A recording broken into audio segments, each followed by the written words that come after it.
জনগণের ক্ষমতা এবং রাষ্ট্রের ক্ষমতা যারা অবজ্ঞা করার দুঃসাহস দেখায় তারা আহম্মক। দুবাইয়ের কারাগার থেকে অবশেষে মুক্তি মিলেছে বাংলাদেশ পুলিশের সাবেক মহাপরিদর্শক পুলিশ প্রধান বেনজির আহমেদের। তবে স্বাধীনতা মিললেও পুরোপুরি মুক্ত নন তিনি।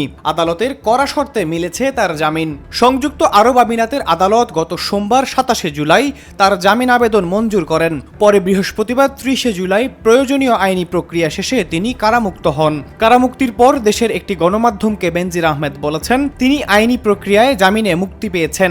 শারীরিকভাবে সুস্থ থাকলেও চলমান মামলার বিষয়ে কোনো মন্তব্য করতে চাননি।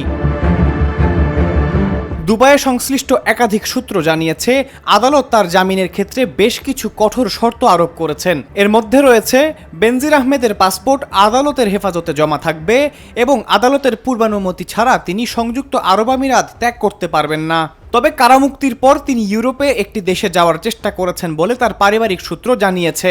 যদিও আদালতের আরোপিত শর্তের কারণে এই বিষয়ে কিভাবে অগ্রগতি হবে তা স্পষ্ট নয়। সূত্রগুলো আরও জানায়, বাংলাদেশ সরকারের পাঠানো প্রত্যর্পণ সংক্রান্ত নথি এবং আইনি প্রক্রিয়া নিয়ে দুবাইয়ের আদালতে উভয় পক্ষের শুনানি অনুষ্ঠিত হয়। শুনানি শেষে শর্ত সাপেক্ষে তাকে জামিন দেওয়ার সিদ্ধান্ত নেন দুবাই আদালত। তবে এ বিষয়ে দুবাই কর্তৃপক্ষ আনুষ্ঠানিক কোনো বক্তব্য দেননি। বাংলাদেশ পুলিশ সদর দপ্তরের সংশ্লিষ্ট শাখাও কোনো মন্তব্য করতে রাজি হননি।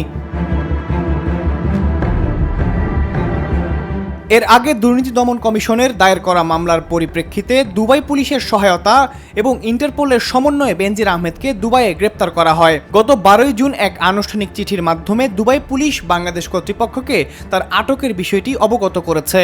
বেনজির আহমেদের বিরুদ্ধে অবৈধ সম্পদ অর্জন, অর্থ পাচার ও দুর্নীতির অভিযোগে দুদক একাধিক মামলা করেছে। এসব অভিযোগের তদন্তের অংশ হিসেবে আন্তর্জাতিক আইনি সহায়তা চাওয়া হলে তাকে দুবাইয়ে আটক করা হয়। 2024 সালের গণ অভ্যুত্থানে আওয়ামী লীগ সরকার ক্ষমতাচ্যুত হওয়ার কয়েক মাস আগে দুর্নীতির অভিযোগ ওঠার পর তিনি দেশ ত্যাগ করেন। এরপর তার বিরুদ্ধে একাধিক মামলা ও গ্রেপ্তারি পরোয়ানাও জারি হয়। বেনজির আহমেদ 2020 সালের 15 এপ্রিল থেকে 2022 সালের 30 সেপ্টেম্বর পর্যন্ত পুলিশের মহাপরিদর্শক বা আইজিপি হিসেবে দায়িত্ব পালন করেছেন। এর আগে তিনি ঢাকা মহানগর পুলিশ কমিশনার ও র্যাপিড অ্যাকশন ব্যাটালিয়নের মহাপরিচালক ছিলেন। 2021 সালের ডিসেম্বরে মানবাধিকার লঙ্ঘনের অভিযোগে যুক্তরাষ্ট্রের সাবেক 7 কর্মকর্তার ওপর নিষেধাজ্ঞা আরোপ করলে তার মধ্যে বেনজির আহমেদের নামও ছিল। নিরপেক্ষ, সত্য প্রকাশে আপোষহীন।